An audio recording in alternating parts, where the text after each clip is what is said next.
Welcome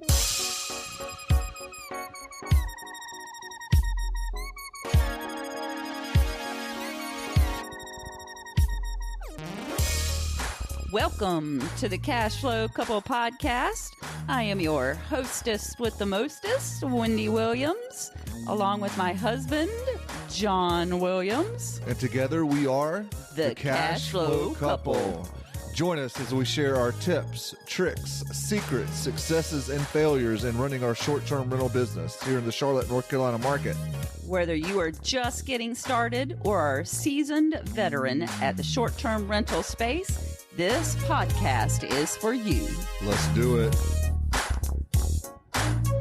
Welcome back to the podcast. We are back in business, and today we have something very special for you. We are going to be doing a series called Adapting to the New Era. I thought you were going to say Back in the Saddle again. Oh, I should have. Who sings that? Oh, it's not one of those bands you hate, is it? AC/DC sings that, okay. if I'm not mistaken. I was afraid it was going to be like Bon Jovi or something. I hate Bon Jovi. Back in the saddle again. Can't be Phil Collins or Bon Jovi or... No, Elton John. Yeah, Wendy doesn't do Elton John either. or Rob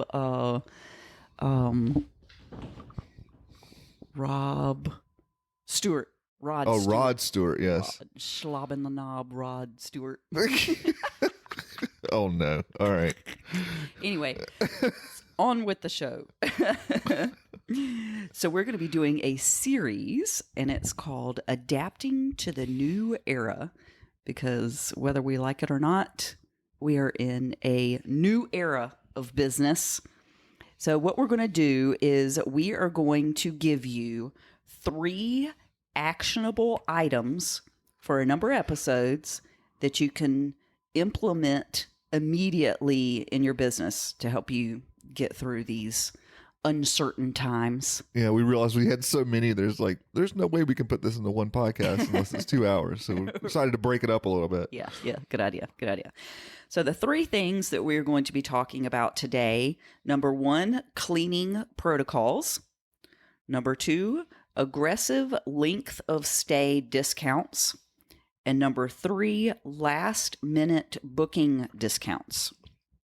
And so I'm curious, are these things that are going to help you get more bookings, or are these things that you should just be doing anyway? Or because you mentioned cleaning protocols, which made me think about it. Well, that's a really good question. And I think these are going to be things that need to be done for the foreseeable future, because we don't know. There's so much uncertainty now, and we don't know what's going to happen. So implementing these things in your business right now will help you get more bookings, yes, and may actually need to continue after the near future as well. We just don't know. Interesting. Any other questions before we get started? No, that was my only question. Okay. So let's talk about cleaning protocols first, because we actually just recently had a guest message us and say how important cleaning was to them. And I think most people are concerned about it now more than ever. So one thing that you can do now is to actually change your title to include copy that actually mentions the CDC, which, if you don't know, the CDC stands for Center for Disease Control, right? So you can change your title to say something like CDC compliant cleaning protocols on all listings, or sanitized to CDC standards. That's a good one. Or expert cleaning in line with current CDC guidelines. Those are just a few examples. But when I was doing that for our listings, I changed it on Airbnb. I noticed that when I went to HomeAway, or Verbo, I guess it's called now. Well, Verbo they're would, both. They're two different channels. Yeah. but Verbo wouldn't let me do it. Verbo would not let me put CDC in the title. Really? Yes, it specifically said, do not mention anything about COVID-19. So what I did was I just took out CDC and I left it compliant cleaning protocols in place, or sanitize to new updated standards, or expert cleaning in line with current guidelines. And I just took out all mention of CDC. So I'm curious, did they give you a reason for that, or not. was it just They did not. It just popped up because I actually mentioned CDC in the title, and it wouldn't let me save it at all. So and right underneath the title, it said, "Do not mention COVID-19" interesting? in red. So Yeah. they're aware of it. Do you have any inkling of why that might be, or I think maybe if I had to guess that it would scare people off. I don't know the answer of why they wouldn't do that, wouldn't let you do that. I mean, all I wanted to do was say, hey, we've updated our cleaning to include these new CDC protocols. It was very interesting. that is interesting? And I wonder, I'm only speculating because I guess they didn't tell you, but I wonder if from their perspective it's a marketing thing, or if it's a legal thing, or they must have some kind of research about that, or some kind of guidelines from somewhere. That's interesting. I hadn't thought about it being a legal thing. I don't know. That's interesting. Yeah, it was just curious to me why they would say that, and then why inversely, an Airbnb, who is arguably even bigger and more well known, wouldn't say something about it. Yeah, that's a really good question, and I don't know the answer. I thought it was very interesting, however. So, but doing this will really let people know that you as a host take cleaning very seriously, just as seriously as a guest does. So, and you can not only put it in your listing title, but you can also put it in your description. And that's what I did with Verbo, because they wouldn't let me put it in the title. I just put it in the description, like the very first sentence in the description. Interesting. So, and I also, but Airbnb let me change the title, and I also put it in the description as well, like the very first line in the description. So that begs the question then, if you're putting that in your titles and your descriptions and you're advertising that, would it be something that you were doing already that you're now just pointing out? Or is it that you have actually changed your cleaning protocols and now you're emphasizing that fact? Well, that's a really good question, because there's actually Airbnb actually has a downloadable resource for you. And on it, if you read it, it specifically states, here's a list of disinfectants that we recommend, and here's the things that we recommend cleaning, and here's how we recommend you clean it. They say, clean it with soap and water first, because that kills the germs, and then use the disinfectant, which kills any kind of virus.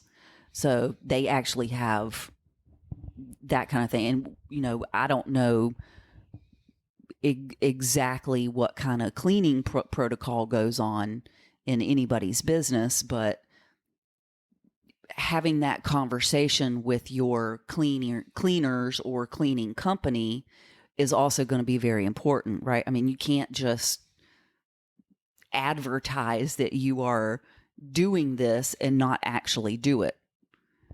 Because if you get a bad cleaning review and you advertise that you are, cleaning, then that's going to look really bad. Sure. And cleaning has always been an important thing, but I guess on the advertising side, it's probably even more important now, right? Didn't you say that you saw something about how the mentions of cleaning and disinfecting, or what was the word that has gone up in listing descriptions in frequency? Yeah, but that's what people are searching for now, and that's what the data shows. The data shows that people are searching for mentions of cleaning protocols or CDC compliant or something like that, and that was very interesting. Interesting. Okay. Yeah, it was super cool. Well, that totally makes sense. Yeah. So, but Airbnb has a download, and Verbo has a download for you too. And what I did was, I couldn't upload the download. So what I did, I couldn't upload the download. So what I did was I took a snipping tool and on the computer, and I just took a picture of it. And like a screenshot? Like a screenshot. Okay. And then I uploaded that and put it in our top 3 pictures. Okay. And so you actually made it one of the listing pictures. I actually made it one of the listing pictures. Yes. Now the one I was reading, I don't know if you remember this, but I think it was the one from Airbnb. Not only did it have things in there, like you mentioned, like what to clean with and what to clean, like light switches and things like that, right? Remotes. But it also had protocols for the cleaners themselves. It sure did. Do you remember some of those? Or yes. So I remember something wear about a mask. Yeah. Okay. Wear gloves, and air out the unit, like open the windows as you're cleaning or before you start cleaning. Right. So that could be important for somebody that not only, maybe they have one unit and they're still cleaning it themselves, like we did with the basement earlier on. Yeah. So that may be valuable for you even in that case, that was just my thought process to go through that and see, hey, what do they recommend for you as the cleaner, And I would say that maybe that's even a way to present it to your cleaners to say, hey, here's some guidelines we came across that are, not only for the guests, but to protect you as well. Because we don't want your staff getting sick or whatever, or, you want them to be protected as well.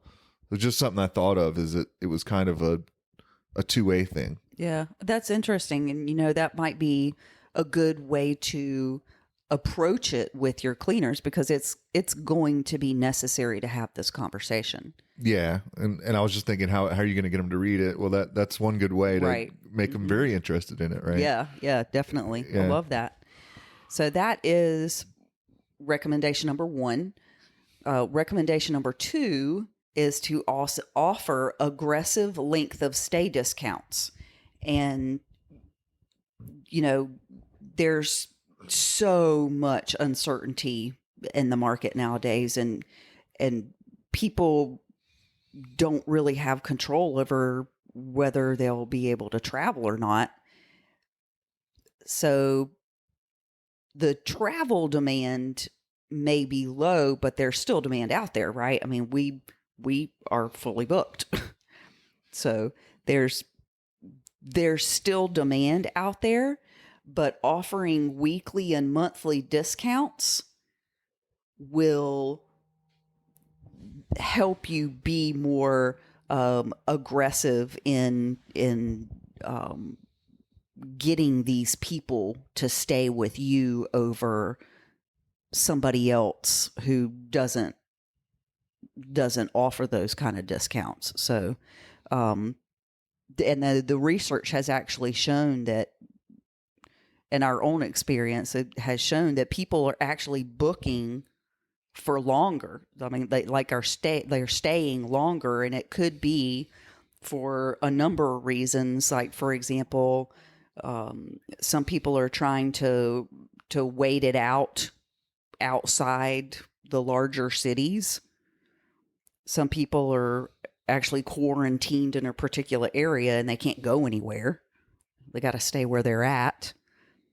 In our experience, we have some people who are staying in one of our locations because they are getting out of an assisted living facility. So people are booking. There is demand out there, but the demand is for longer stays, and offering those discounts, those weekly and monthly discounts are likely to push people towards your particular listing as opposed to a competitor who doesn't offer those discounts. Interesting. Okay. Yeah. And, it doesn't have to be forever, right? It's maybe just do it for the next 60 days because we don't know what's going to happen. And plus, people are starting to reopen and restrictions are getting lifted little by little, right? So we've got these phases. So maybe just doing it for the next 60 days might help you. And another thing that might help you would be to offer a flexible or fully refundable cancellation policy, because people are... They're afraid they're not going to be able to actually travel. Yes, because there's so much uncertainty in the market now. They don't have any control over it. Can you give me an example of what? What you mean by uncertainty in the market? We don't know what's going to happen. Like some areas are loosening restrictions and then tightening them up again. Other areas are still tightening their restrictions, like the stay-at-home order in California. It goes until like August or something ridiculous. Yeah, I think it was LA County or Los Angeles, yeah. Maybe the city, but yeah. But so I saw that too. It's very localized, right? So and nobody knows what's going to happen. I mean, your restrictions could get lifted and then go back to being more restricted if the number of cases spike, right? They're gonna the local government's gonna start to restrict a little bit more. So what you're saying is somebody that's thinking about booking a reservation that's traveling to an area, because they don't know, like for example, they were going to book it for August, thinking maybe it'll be fine by August because it's May now, right? That's 2 months away. But they want the option to get out of it if doesn't exactly lift. Exactly. Okay. And actually the data has shown that people are not booking that far in advance anymore because they don't know what's going to happen.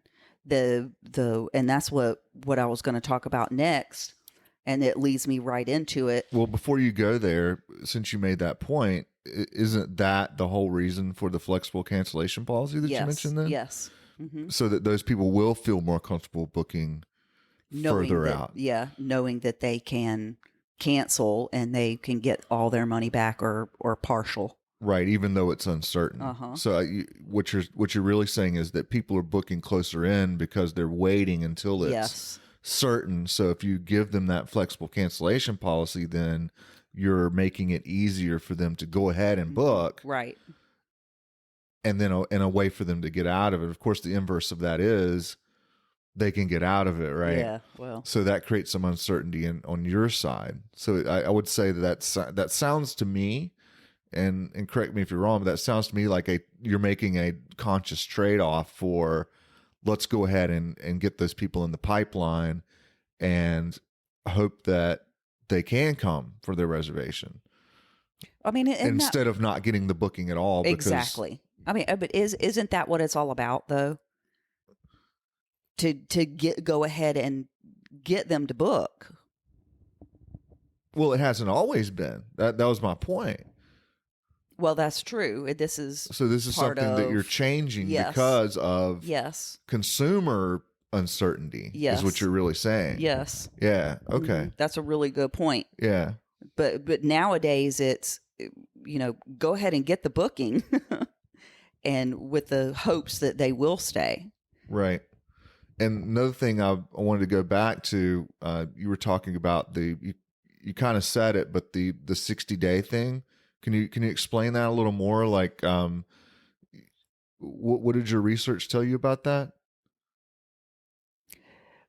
Just that the uncertainty is, the farther out it is, the more uncertain it is. So lowering your rates for the next 60 days may get you more bookings, and just leave the 60 days and longer prices the same. Oh, so we're talking pricing. Yeah, we're talking pricing. Okay. So the pricing 60 days out and more, you're Stays basically the going to same. leave alone. Yes. But the closer But then in. discount closer in. Yes. And that would be, I would assume, because you don't want to give away revenue that you don't have to. Right. Meaning 60 days out, it's uncertain for you as well. Yeah, for sure. So you wouldn't want somebody to book at a severely discounted rate when 60 days from now you could possibly, the market's changed, right? That's what you're saying. Yep, Okay. Right. And personally, I think it is going to bounce back. And one of the first things that's going to happen is people are going to start traveling. Yes. Travel, I've read that too. Leisure travel will come back first. I think so. But I've also read it's going to be more drive to destinations than fly to destinations. That's interesting. Uh-huh. So if you're in an area that traditionally depended on people Tourism. coming from even like or international, say, or if you were a city like even like a New York City where people do drive there, but they also, I would say the vast majority of their tourism is way out of state, right? Oh, if not international, for sure. And even us being here in Charlotte, it's not really a drive to destination. Not so much. So if we were in the past thinking, hey, let's go to New York City, and I don't, and they're also kind of a center of pandemic, but even if they weren't, like, think of another large city, but not for those reasons, but because we don't want to get on an airplane. That's the real reason. Right.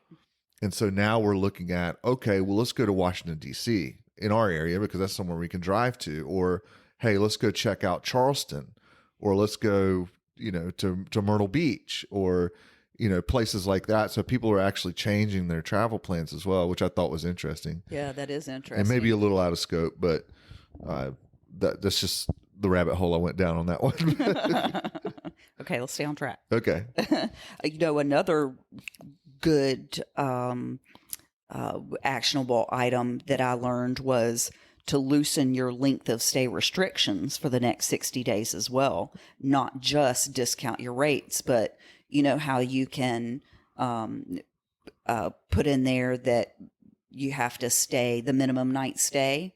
Right. So loosening that a little bit and maybe keeping on the weekends, you could keep that at 2 nights, but, during the week, maybe you loosen it up a little bit. Right. So I'm curious, usually when I see minimum night stays, I typically think like a beach house during the summer. They're very difficult to rent for a night or two. They typically rent from Saturday to Saturday because it's a high time for them, and they can. They don't want to rent it out just for 2 or 3 nights when they can get a whole week. So a minimum night stay at a beach house would be a week. Is this suggesting that places like that should consider changing that? That's what my understanding of it was. Okay. Just because there's so much availability out there and people want flexibility now. Yeah, makes sense. People want, who's to say that people want to stay for a week now. Right. Maybe they want to just stay for 3 or 4 nights now.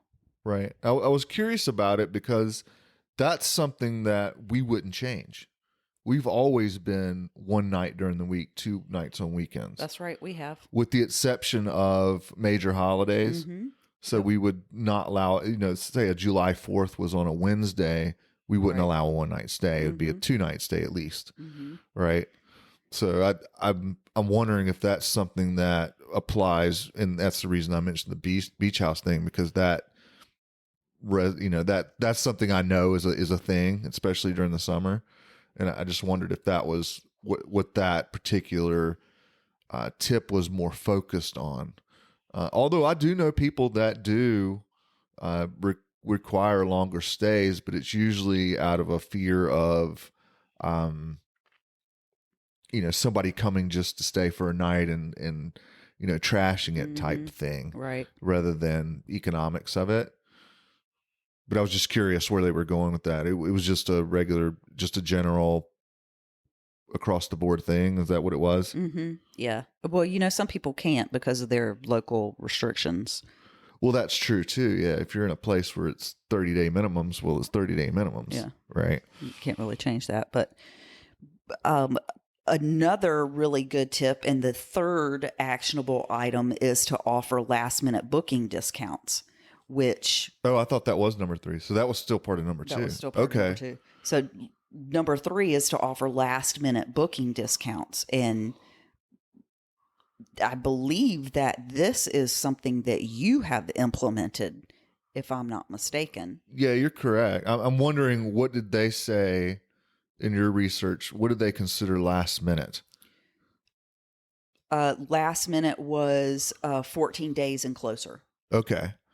Because I think some people might hear last minute and think tomorrow. Oh, gotcha. Right. No, it was like it was like starting 14 days out and gradually decreasing the price the closer it gets to today. Yes. So tomorrow is going to be deeply discounted. Yes. The next day, the day after tomorrow, is going to be not quite as deeply discounted, all the way up to 14 days. So start 14 days out from today and gradually decrease your price. Yeah. And I can speak to that a bit because I do more of the pricing stuff.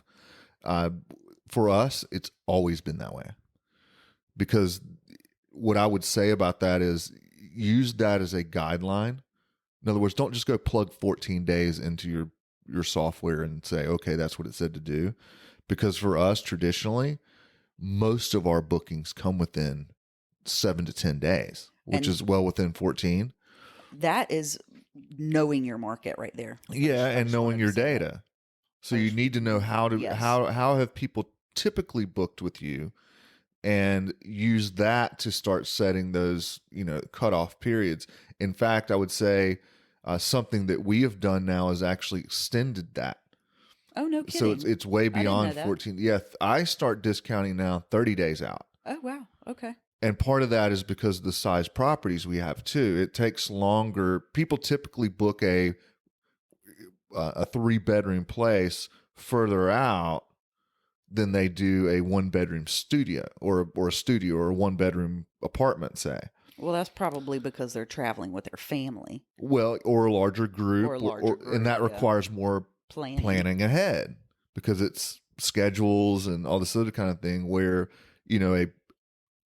a 1-bedroom place is more spur of the moment a lot of the times. And that's, by the way, where hotel rooms excel in those shorter stays. And that's one of the reasons they have smaller places in general, those 1-room places. But yeah, that's something we've started doing. And I'll just point out that the way you can do that efficiently is with pricing software like a Price Labs or a Wheelhouse or something like that. You can actually set it to automatically start a discount curve however far out. For us right now, that's 30 days. So 30 days out, I'm gradually discounting closer in days by a percentage total. So for example, it may be 30% off, which means tomorrow that day is 30% off, but the day 29 is really like 1% off. Right. And it's going to gradually do 1% a day until it gets closer to the booking time. So that's what they're saying to do. I'm just pointing out that, hey, that number might be a little different for you, and use pricing software to do it, because you're either, otherwise you're going to be in there every day, right, adjusting every day, for 14 days out or 30 days out or whatever it tends to be. But yeah, that's a really good tip. Well, that's all I had. Oh, okay. That was it. That was the only 3 tips. So let's recap. Okay. So the tips were cleaning protocols. And advertise them. Yeah, I like that. Advertise your cleaning protocols. Offer aggressive length of stay discounts. Okay. And offer last minute booking discounts. Yeah, I think all 3 of those are really actionable steps that you can go do, and it's all 3 of those are things that we do. Yeah. To a degree. I won't get into the weeds of, we do it a little bit differently, pricing wise, but the effect is the same. And we have, like you said, we see exactly what they've said. We've seen longer bookings. We're getting bookings again. But getting inquiries. Yes. So doing those things has proven to be effective. Yep, in our own experience. Yes. So, well, stay tuned for the next episode, where we'll give you 3 more actionable items to help you adapt to the new era. See you next time. Thanks for joining us for another episode of the Cash Flow Couple podcast. Just a reminder, please, wherever you're listening to this, like and subscribe. It does help us move up in the rankings, help other people to find us. We truly appreciate it. Also, a reminder, you can find us at thecashflowcouple.com. There you can sign up for a free month, get all of our training. You can find our book there. Lots of good stuff. Also, the Cash Flow Couple community, that's on Facebook. That's where you can come join for free as well and meet other operators. And we go there pretty regularly. It's a pretty awesome place. You can also find us on YouTube. Like and subscribe to The Cash Flow Couple. Email us with your feedback to info@thecashflowcouple.com, and we'll see you next time.